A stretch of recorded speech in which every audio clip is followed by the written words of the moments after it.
अस्सलाम वालेकुम my dear students, it's me Aqsa Ashfaq. और आज हमने अपना नेक्स्ट बिल्कुल न्यू बुक स्टार्ट करनी है जो कि है हमारी फर्स्ट ईयर केमिस्ट्री। और हम इसका पहला लेक्चर शूट कर रहे हैं। तो सबसे पहले तो हम इस लेक्चर के अंदर क्या स्टडी करेंगे, बेसिक कॉन्सेप्ट स्टडी करेंगे केमिस्ट्री के, जो कि हम प्रीवियस क्लासेस में पढ़ते चले आ रहे हैं। ठीक है, इवन के 7-8 से जो है ये स्टार्ट हो जाता है। प्री-9 से एटम के बारे में स्टडी करना, एटम के स्ट्रक्चर के बारे में स्टडी करना, ये सारा कुछ वहाँ पे पढ़ के आ चुके हैं। अभी उन कॉन्सेप्ट्स को रिवाइज किया जाएगा ताकि आइंदा जब आप लोग अपने नेक्स्ट चैप्टर्स की तरफ मूव करें तो वो बहुत ही ईजी हो जाए आपके लिए कंसीव करना। ठीक है, और आपके लिए जो है उन कंसेप्ट को क्लियर करना। ठीक है, तो हमारा जो है वो आज केमिस्ट्री का फर्स्ट लेक्चर है, फर्स्ट ईयर केमिस्ट्री का। और I am very very excited कि हम आज जो है फाइनली फर्स्ट ईयर केमिस्ट्री पे पहुंच गए हैं। और आई होप कि आप लोग को मेरी कोशिश बहुत अच्छी लगेगी। और हम अपने लेक्चर को स्टार्ट कर लेते हैं विदाउट एनी फर्दर ड्यू। तो लेट्स गेट स्टार्टेड। सबसे पहले है केमिस्ट्री फर्स्ट ईयर। इसमें हमने क्या स्टडी करना है इस लेक्चर में, बेसिक कॉन्सेप्ट्स को। ठीक है, जिसमें हम देखेंगे किस तरह से जो है वो एटम कैसे डिस्कवर हुआ। ठीक है, उसको एटम का नाम कैसे दिया गया। ठीक है, एंड ऑल दैट। तो सबसे पहली बात जो थी इसके अंदर ग्रीक फिलोसफर्स की आ जाती है। इसका पहले हिस्टोरिकल बैकग्राउंड देखा जाएगा। हिस्टोरिकल बैकग्राउंड, हिस्टोरिकल बैकग्राउंड देखेंगे कि क्या हिस्ट्री है इसके पीछे, किस तरह से एटम डिस्कवर हुआ, कौन वो लोग थे ज़हीन जिन्होंने जो है वो एटम के बारे में सोचा, उसको नाम दिया। ठीक है, तो हिस्टोरिकल बैकग्राउंड सबसे पहले आ जाता है ग्रीक फिलोसफर्स।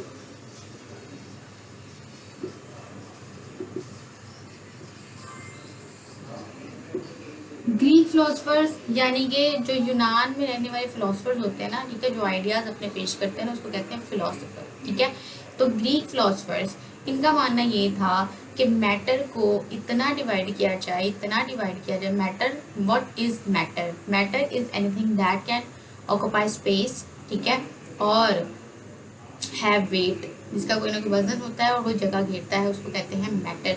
तो इनका मानना ये था कि मैटर को इतना डिवाइड किया जाए कि वो इतने छोटे छोटे पार्टिकल्स में डिवाइड हो जाए कि उसको फर्दर जो है वो डिवाइड करना मुश्किल हो। ठीक है, तो इम्पॉसिबल हो बल्कि। ठीक है, उसको कहा जाएगा एटम। ठीक है, अभी उसको जो था वो नाम नहीं दिया गया था। फिर बाद में जी इस तरह के इनडिविजिबल पार्टिकल्स को डेमोक्रेटिक्स ने नाम दिया था।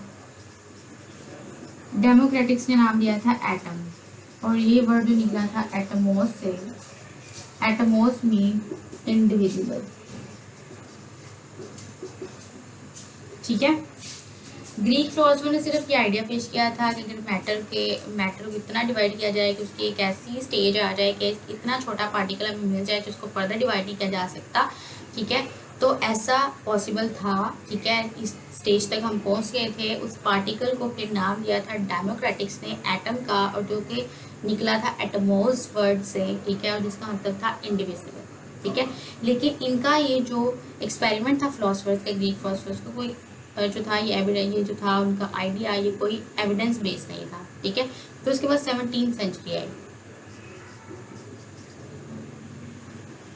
17th सेंचुरी, 17th सेंचुरी की अगर बात करें तो उसमें फिर क्या हुआ कि 17th सेंचुरी में क्वांटिटेटिव स्टडी की गई।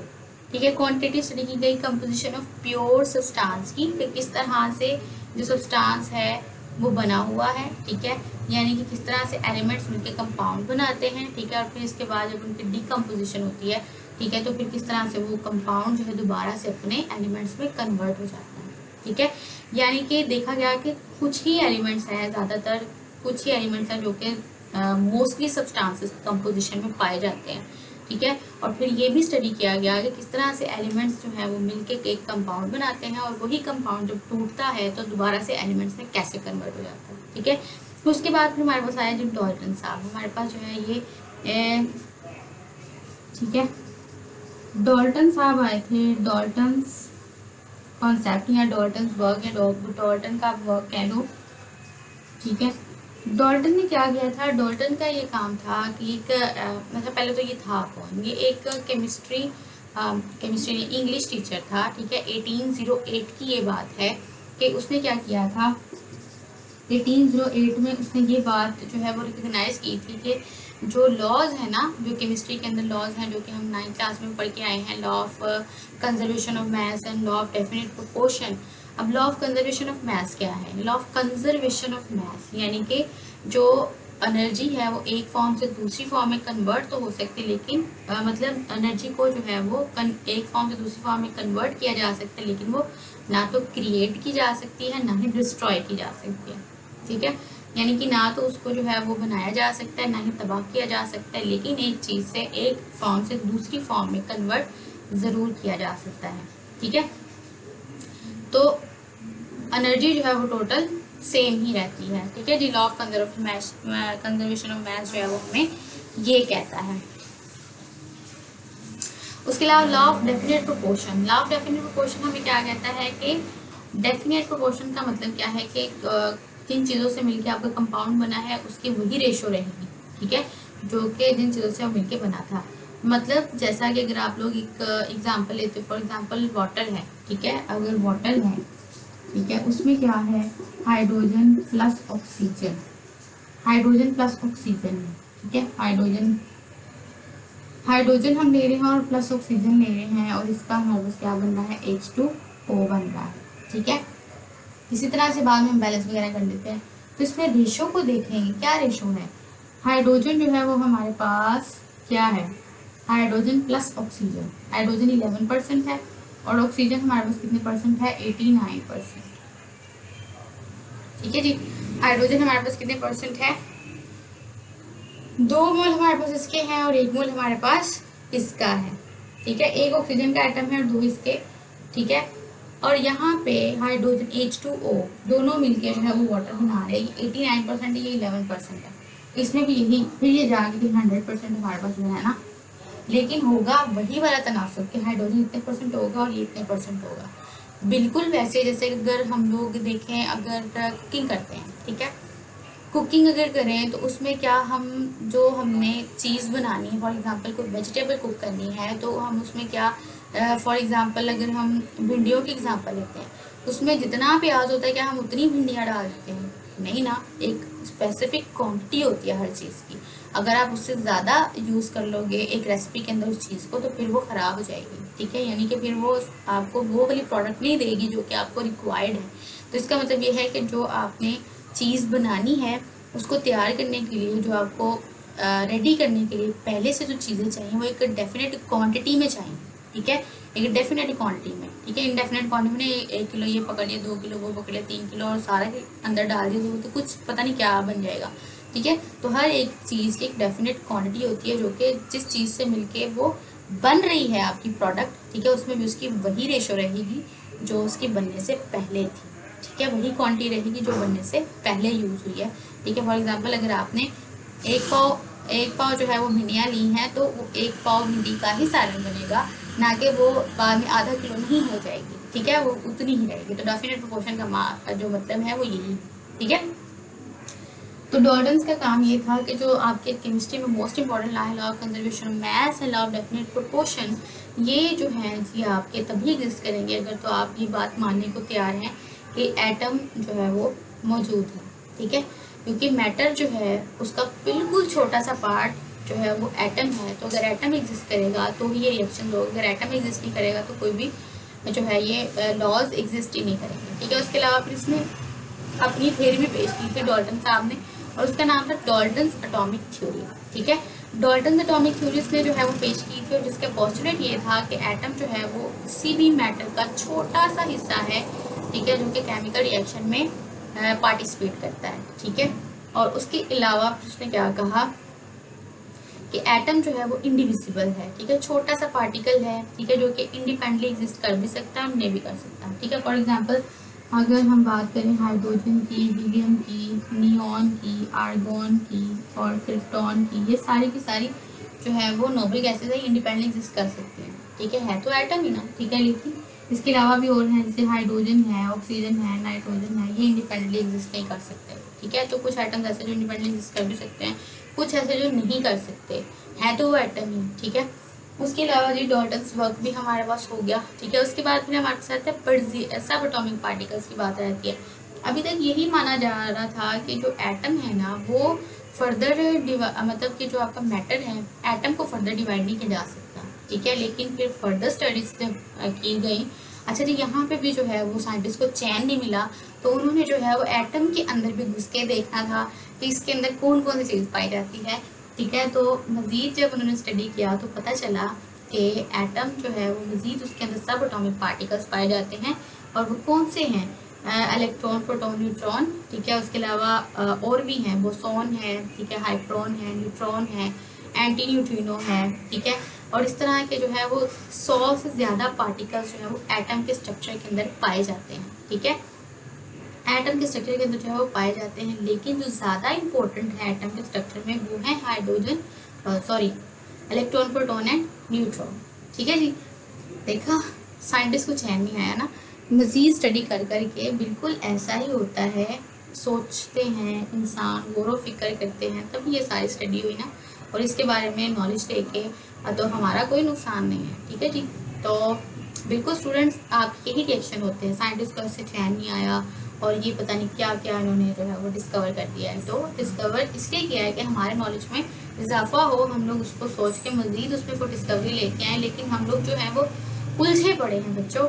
हम लोग जो है बस ज़्यादातर हमारा यही फोकस होता है जी, हमने रट्टा मारना है, हमने मार्क्स लाने हैं और हमने जो है वो बस आगे पास आउट करना है। और उसके बाद कभी सोचा क्या करना है, ठीक है। तो कभी फ्री टाइम में बैठ के सोचिएगा। उसके बाद फिर हमारे पास आ जाते हैं बर्ज़िलियस साहब। ये सारी हम हिस्ट्री देखते हैं एटम की, किस तरह से एटम डिस्कवर हुआ, कि कौन कौन से साइंटिस्ट ने उसके ऊपर क्या क्या जो है वो कंट्रीब्यूशन किया, ठीक है। तो बर्ज़िलियस साहब की बारी आ गई है। बर्ज़िलियस बर्ज़िलियस बर्ज़िलियस साहब ने जो है वो भी, इन्होंने बहुत ज़्यादा, जे बर्ज़िलियस जो है इन्होंने भी कंट्रीब्यूशन किया था एटम की डिस्कवरी के अंदर, ठीक है। कंट्रीब्यूशन किया था केमिस्ट्री के अंदर अपना, कैसे एलिमेंट के लिए सिंबल इंट्रोड्यूस करवाने वाला सिस्टम इसने इंट्रोड्यूस करवाया था, ठीक है। इंट्रोड्यूस सिस्टम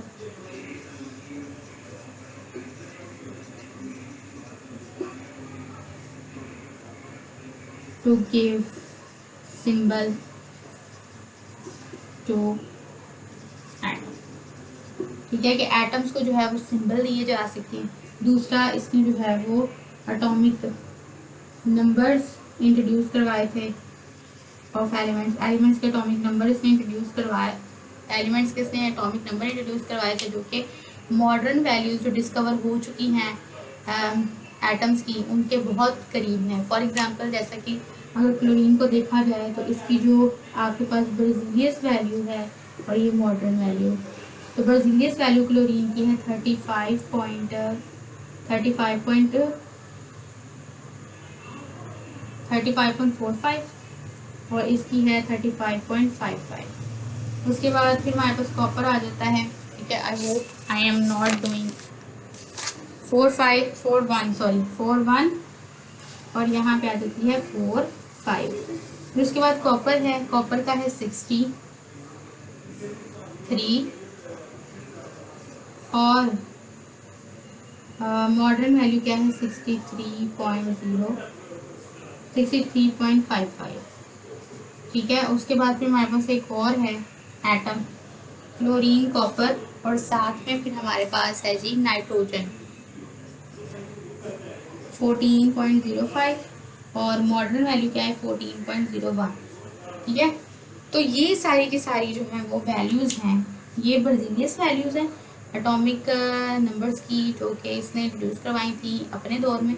लेकिन बाद में जो है वो मज़ीद स्टडी से पता चला कि इनकी वैल्यूज़ थोड़ी बहुत चेंज अप डाउन होती हैं, ठीक है। तो थोड़ा सा ही चेंज आया है जो इसने इंट्रोड्यूस करवाई थी, ठीक है। तो उनमें जो है वो थोड़ा सा ही चेंज आया है, ठीक है जी, ज़्यादा चेंज नहीं आया, ठीक है। तो बहुत ही स्लाइड सा चेंज है, अदरवाइज वैल्यूज़ वही है। तो मॉडर्न वैल्यूज से इसकी वैल्यूज़ काफ़ी मिलती जुलती हैं, ठीक है। ओके जी, तो इस तरह से जो है वो इसने अगर उस टाइम पे इंट्रोड्यूस भी करवाया था ना एटॉमिक नंबर, ठीक है। तो जो मॉडर्न वैल्यूज़ है ना उन एटम्स की, वो मिलती जुलती वैल्यूज़ हैं, उसमें कोई इतना फ़र्क नहीं। उसके अलावा इसने क्या किया था केमिस्ट्री के लिए, इसने एलिमेंट्स इंट्रोड्यूस करवाए थे। कुछ सीरियम था उसमें, ठीक है, थोरियम था, सीरियम था, सेलेनियम था और सिलिकॉन था। ये 4 एलिमेंट्स भी इसने जो है वो इंट्रोड्यूस करवाए थे, ठीक है जी। उसके बाद हम आ जाते हैं अपने नेक्स्ट लेक्चर के ऊपर, ठीक है। और थोड़ा सा लेक्चर जो है वो थोड़ा सा हो गया है लंबा, ठीक है, लेकिन कोई बात नहीं, हम फर्स्ट ईयर को लेके चल रहे हैं। जाहिर सी बात है लंबा तो हो गई, क्योंकि जितना लंबा होता है ना फिर उस वीडियो को प्रोसेस करना बड़ा मुश्किल हो जाता है बच्चों। तो यहाँ पे आ जाती है अब हमारे पास बात नेक्स्ट एविडेंस ऑफ एटम्स की, ठीक है। हमने अभी तक हिस्टोरिकल बैकग्राउंड देख लिया है सारा का सारा, कि साइंटिस्ट ने कैसे जो है वो एटम को डिस्कवर किया, मैटर को कैसे डिवाइड किया गया, ठीक है, वो सारा हम लोग डिस्कस कर चुके हैं। क्या किस किस साइंटिस्ट ने क्या क्या काम किया है, ठीक है, केमिस्ट्री में क्या कंट्रीब्यूट किया है। उसके बाद में हम देख लेंगे एविडेंस ऑफ एटम। अब जाहिर सी बात है एटम इतना छोटा है, इतना छोटा है कि उसको हम देख तो सकते नहीं, ठीक है।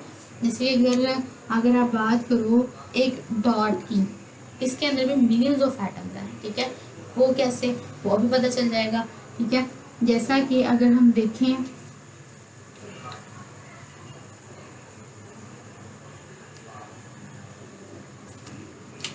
ये डॉट के अंदर भी मिलियंस ऑफ एटम्स हैं, ठीक है। अब कैसे, देखो जी, एविडेंस ऑफ एटम। अब हमने एटम को देखा तो है नहीं, ठीक है, एटम हमें नजर भी नहीं आता। एविडेंस ऑफ एटम यानी कि एटम हमें आम आंख से तो नजर आने वाला है नहीं, क्योंकि बहुत ही छोटा है। मैटर जो है वो कोई भी चीज़, ठीक है, जो कि वजन इतनी जगह घेरती है, उसमें हर एक चीज़ आ गई, ठीक है, जिसका भी वजन होगा जो जगह घेरती होगी वो मैटर है, ठीक है। तो उसको इतना डिवाइड किया जाए कि इतने छोटे छोटे से पार्टिकल में कन्वर्ट हो जाए कि वो फर्दर डिवाइड ही ना हो सके, ठीक है, तो उसको एटम कहेंगे।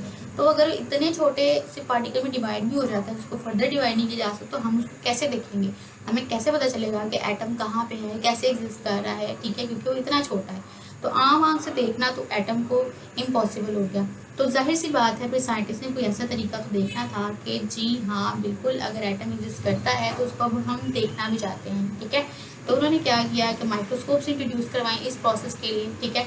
बिल्कुल वैसे ही जैसे यहाँ पे बिल्कुल वो वाली कोड फिट बैठती है, वो वाली कोड बिल्कुल फिट बैठती है कि जैसे necessity is the mother of invention, ठीक है, कि जब आपको किसी चीज़ की ज़रूरत होती है, आपका तजस्सुस ख़त्म नहीं हो रहा होता, तो फिर आप डिस्कवरीज करते चले जाते हो, ठीक है। जब मैटर के बारे में सोचा, फिर उसके बाद सोचा इसका कोई बेसिक यूनिट भी होगा, ठीक है, वो एटम था, ठीक है, वो डिस्कवर हो गया। कहते हैं इसके भी अंदर पार्टिकल्स होंगे, ठीक है, इसके अंदर क्या है, तो सब एटॉमिक पार्टिकल्स में निकल, इलेक्ट्रॉन, प्रोटॉन, न्यूट्रॉन वगैरह, ठीक है। उसके बाद फिर और डिस्कवरीज हुई, ठीक है जी। उसके बाद फिर उन्होंने कहा कि अगर एटम है तो हम उसको लोकेट कैसे कर सकते हैं, हमें कैसे पता चलेगा कि ये एटम है। और ये जो है वो आपका जैसे कि इतनी ज़्यादा आपकी ज़िंदगी में आसानी आई है, सीमेंट बन गए हैं, जिससे आपके पहले कच्चे घर होते थे पक्के हो रहे हैं, पेंट आ गया है, सारे के सारे केमिकल रिएक्शन से ये सारी चीज़ें बनती हैं ना। तो उन केमिकल रिएक्शन में एटम कैसे रिएक्ट करता है, ठीक है, वो कैसे जो है वो परफॉर्म करता है अपनी सारी एक्टिविटी, उस सारी को देखने के लिए जो है वो एटम की पोजीशन को लोकेट करना बड़ा ज़रूरी था, ठीक है जी। तो यहाँ पे एटम को देखना ज़रूरी था, तभी तो पता चलेगा ना कि कौन सा एटम क्या रिएक्शन कर रहा है, कैसे हो रहा है, सारा चीज़ें ये हमें कैसे मिल रही हैं, ठीक है।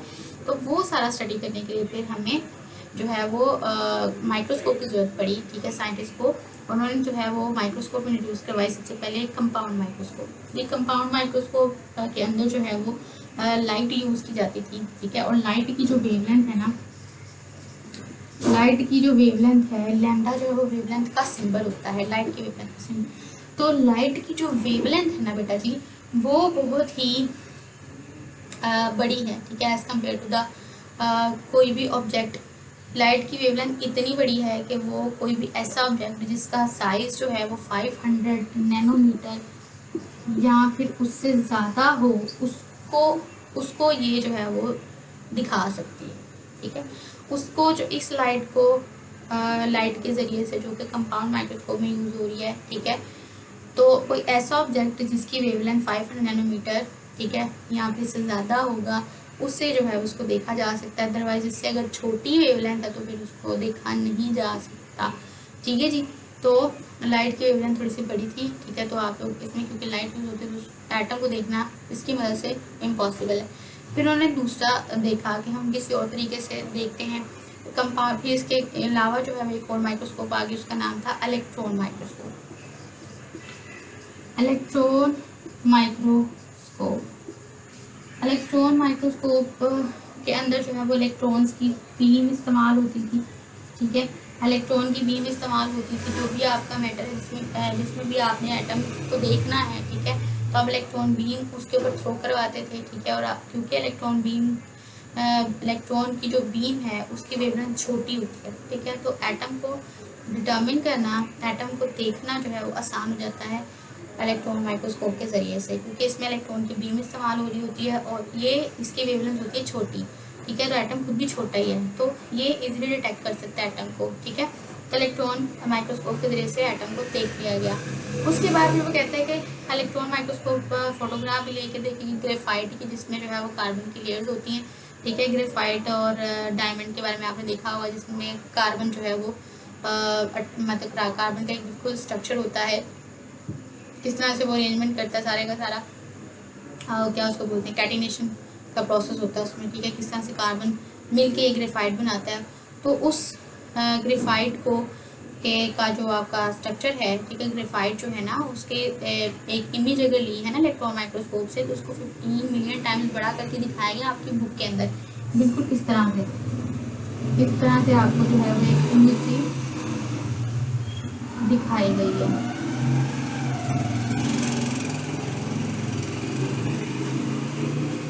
इस तरह से जो है वो इमेज दिखाई गई है। तो ये जो आपके पास ब्राइट बैंड्स है ना, ये कार्बन है, ठीक है। ग्रेफाइट के अंदर ये कार्बन के बैंड्स हैं, ठीक है जी। और जी इससे हमें रिजल्ट क्या मिला, 15 मिलियन टाइम जिसको बड़ा करके देखा गया है। 1 मिलियन में 10 लाख होते हैं, तो 15 मिलियन का आप हिसाब लगा लो।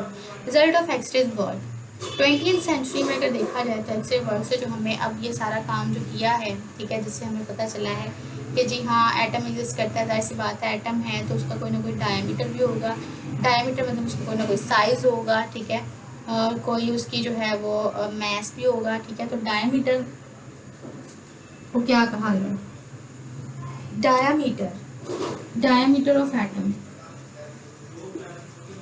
डायमीटर ऑफ एटम यानी कि एटम का जो साइज है वो कितना है, तो वो है जी आपका 2 × 10⁻10,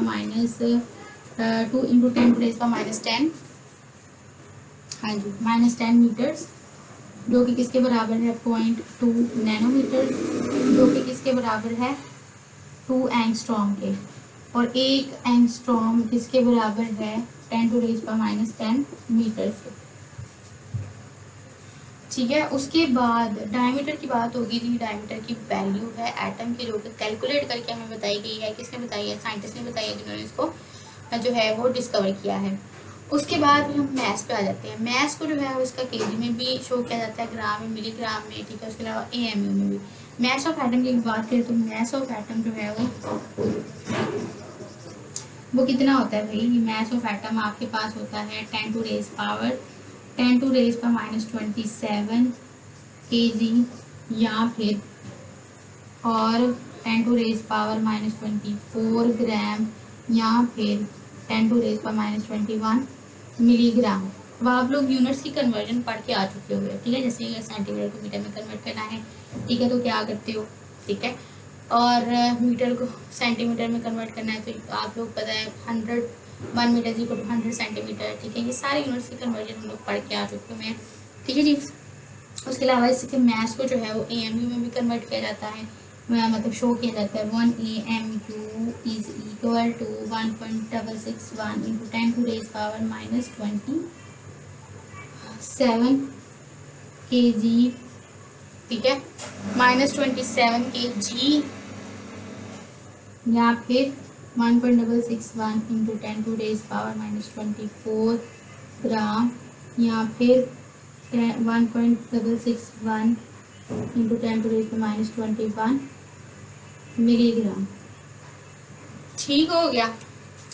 तो इसको जो है इस तरह से भी शो किया जा सकता है। केजी में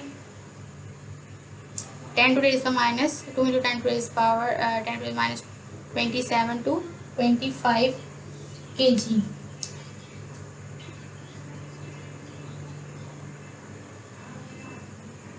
ठीक है, जिसका जो मैस है ना एटम का वो यहाँ से यहाँ तक वेरी करता है। ठीक है, यानी कि इसको -27 kg से इसमें -25 kg तक, और AMU में अगर इसको किया जाए तो किसमें हो जाएगा 1.66 -27 kg, या फिर -24 ग्राम, या फिर -21 मिलीग्राम। जैसे जैसे आप लोग यूनिट्स को कन्वर्ट करते चले जाओगे तो जो माइनस में वैल्यू है वो कम होती चली जाएगी।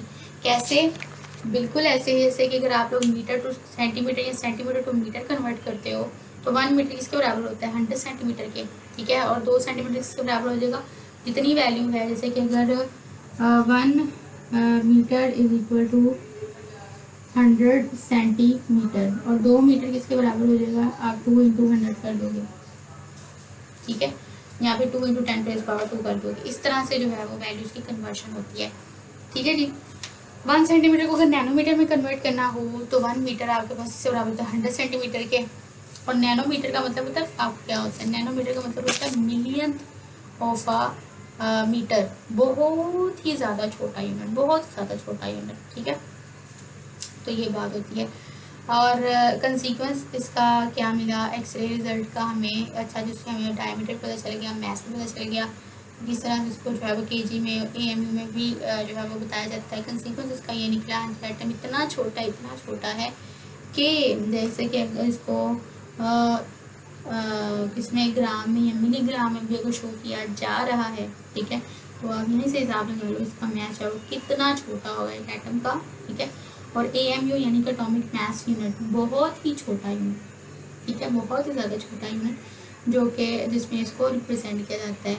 तो इससे हमें पता चलता है कि एक डॉट के अंदर भी मिलियंस ऑफ एटम्स मौजूद हैं, बहुत ज़्यादा जो है वो एटम्स मौजूद हैं। ठीक है, आई होप इट्स क्लियर। कोई भी क्वेश्चन हो let me know in the comment section, और बिल्कुल अपने फीडबैक ज़रूर दीजिएगा, और नेक्स्ट लेक्चर में मिलेंगे, और तब तक के लिए थैंक यू सो मच। ठीक है जी, ये सारा एक्सरे वर्क हुआ था, और ये कब हुआ था? 20वीं सेंचुरी में हुआ था। ये उसके रिजल्ट्स हैं, और कॉन्सिक्वेंस उसका ये निकला कि एटम आके बहुत छोटा है, तभी उसका जो डायमीटर की वैल्यू भी इतनी छोटी है, नैनोमीटर्स में जा रही है। नैनोमीटर्स यानी कि million of an metre, metre से भी छोटा यूनिट। ठीक है, मीटर कितना छोटा सा यूनिट होता है मीटर, और नैनोमीटर उससे भी छोटा, बहुत ही छोटा बड़ा। ठीक है जी, मिलियन ऑफ अ मीटर, यानी कि मीटर का भी बहुत छोटा हिस्सा। ठीक है, तो इससे पता चलता है कि एटम जो है वो बहुत छोटा है। हिस्ट्री को भी देख लिया। ठीक है, उसके अलावा फिर हमने इसके कॉन्ट्रीब्यूशन देखे डिफरेंट साइंटिस्ट के, और सारा का सारा एक्स्ट्रा वर्क भी देख लिया जी। एटम डिस्कवर हो गया, अब हमने नेक्स्ट पे जाना है, नेक्स्ट लेवल पे जाना है, मॉलिक्यूल। ठीक है, बिल्कुल वैसे ही जैसे कि स्टेप बाय स्टेप आप मूव करते चले जाते हो। पहले बच्चा जो है वो नर्सरी में आता है, प्ले ग्रुप में आता है, फिर उसके बाद जैसे जैसे उसकी डेवलपमेंट होती चली जाती है तो वो नेक्स्ट मूव करता चला जाता है, और फिर जो है वो ज़्यादा नॉलेज एक्वायर कर लेता है। बिल्कुल वैसे ही हम एटम की बिल्कुल केमिस्ट्री की बेसिक स्टार्ट कर रहे हैं। एटम से हमने स्टार्ट किया है, किस तरह से एटम को किस तरह से जो है वो डिस्कवर किया गया, किस साइंटिस्ट ने क्या काम किया। ठीक है, और एटम अगर डिस्कवर भी हो गया फिर उसको देखा कैसे, उसका साइज, उसका सारा कुछ जो है वो पता लगा लिया गया। अब हमें एटम का पता चल गया, अब हम उसके नेक्स्ट लेवल पे जाएंगे जो कि है मॉलिक्यूल, और उसको हम नेक्स्ट लेक्चर में जो है वो डिस्कस करेंगे। अपना फीडबैक जरूर दीजिएगा। Thank you so much.